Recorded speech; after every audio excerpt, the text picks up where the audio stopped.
ជាយល់សោកឬជាការពិត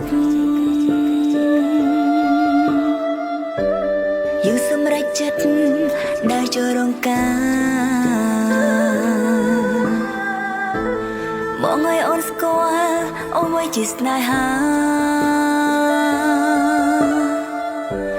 ទាំងនៅធ្លាប់គិតថា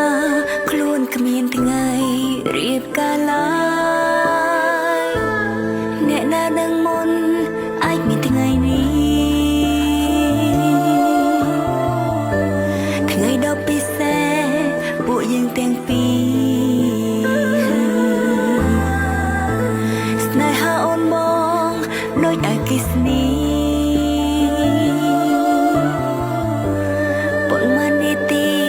ផ្ដើមមានចិត្តរៀងខ្លួនបានទេមិនអើយអូនខ្មាំងគេបានទេកុំអើយស្រីផ្សេងមើងងាយអូនបានទេធ្វើជា